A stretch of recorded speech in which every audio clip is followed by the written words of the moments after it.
When buying a second-hand four-wheel drive, if it's a ute you're after, then it's likely that you'll have included the Toyota Hilux on your list of utes to go and have a look at.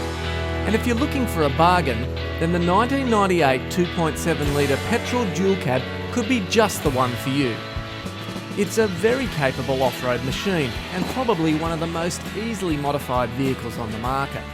Everyone makes accessories for these trucks, and without spending too much cash, you could have the ultimate off-road adventure vehicle. The 1998 model is the 6th generation of these trucks. Did you know that the first one was produced back in 1968, so it has quite a long history? The 98 model fits into the 97 to 2001 shape release and was either a 2.7 litre petrol, which is what we're reviewing today, or you can also get them in a 3 litre diesel. The diesel is great on the dirt and will get you just about anywhere, but as a touring truck, the 65 kilowatts of power and 197 Newton meters of torque make it quite sluggish, especially on the bitumen and upper hill. Now don't get me wrong, people swear by the diesel, and it's a very reliable motor. It just needs a turbo to give it that extra bit of power to make it a great motor, and many owners do opt to fit an aftermarket turbo. But let's get back to looking at this 98 petrol version.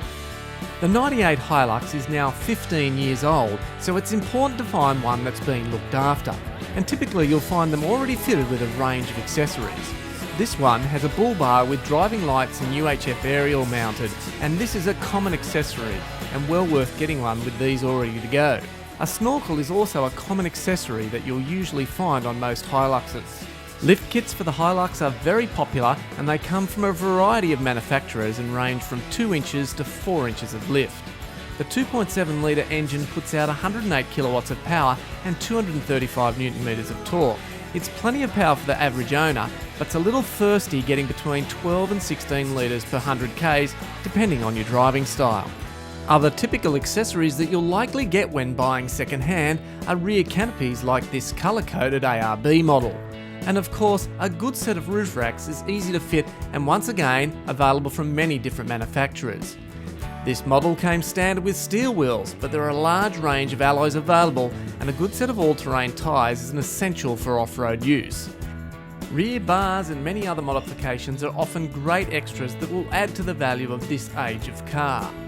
The rear is a live axle setup, but this model has independent front suspension, which has restricted its off-road ability a little over the previous model's solid axle front setup. Dual airbags and ABS were an option on this model, so you'll find many fitted with these safety features.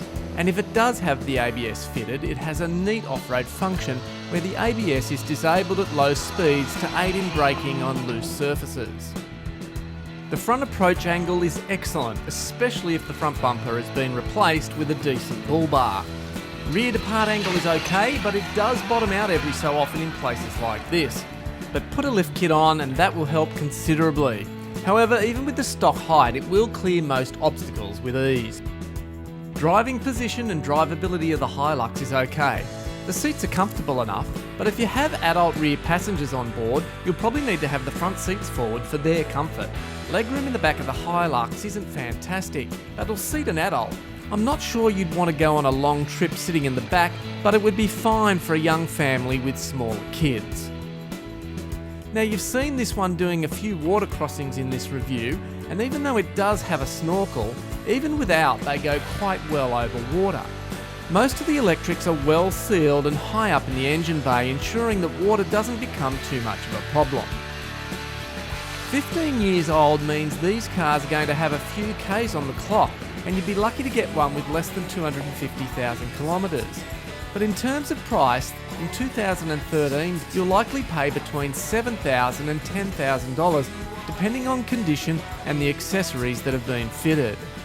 And remember, with this age of car, to always be on the lookout for rust and mechanical issues such as torn CV boots, and make sure you always lock in the front hubs and give it a drive in four-wheel drive before buying to ensure that everything is working fine. Overall though, it's a great car.